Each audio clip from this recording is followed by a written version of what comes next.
Hello बच्चों, let's see the question. The question say in organism the life process takes place within one cell. बच्चों हमसे question में पूछा जा रहा है वह किस टाइप के ऑर्गेनिज्म हैं जिसके अंदर जो लाइफ प्रोसेस होते हैं वो सेल के अंदर ही होते हैं. विद इन वन सेल, वो एक सेल के अंदर ही होते हैं. उस टाइप के ऑर्गेनिज्म को बच्चों हम लोग क्या कहते हैं.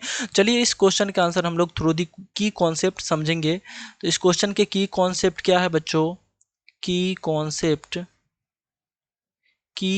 कॉन्सेप्ट बच्चों सबसे पहले हमें जानने हैं कि ये लाइफ प्रोसेस होते क्या हैं.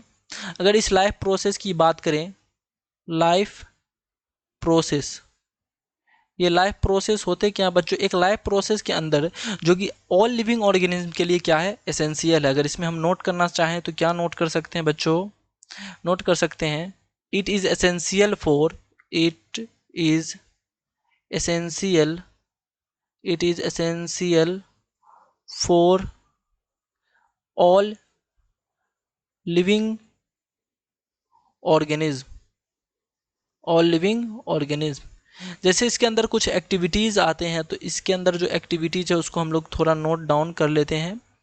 एक्टिविटीज़ क्या होंगे, एक्टिविटीज़ क्या क्या हैं? जैसे न्यूट्रिशन की हम लोग बात करते हैं, न्यूट्रिशन.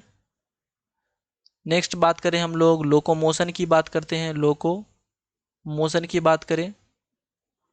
नेक्स्ट एक्सक्रीशन की बात करें, एक्सक्रीशन. और बात करें इसमें एक रिप्रोडक्शन भी आते हैं, रिप्रोडक्शन.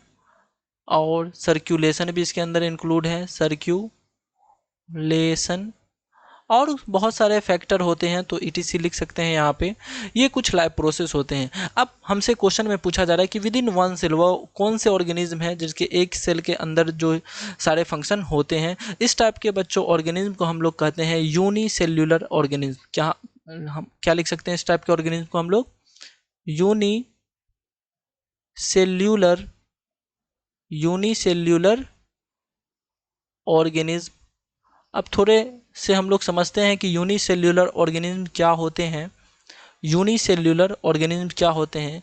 इसका मतलब बच्चों होता है, इसका मतलब होता है सिंगल सेल्ड ऑर्गेनिज्म. क्या लिख सकते हैं यहाँ पे? Single celled organism.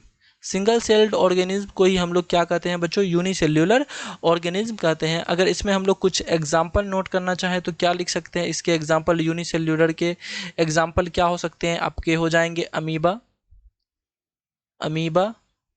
और आप एक पारामीशियम भी नोट कर सकते हैं, पारामीशियम, पारामीशियम, पारामीशियम. ये सारे आपके कुछ पार्ट हो गए जो कि आपको याद रखने हैं. तो राइट आंसर क्या हो जाएगा बच्चों? Unicellular organism. I hope you understand it well. Best of luck. Thank you.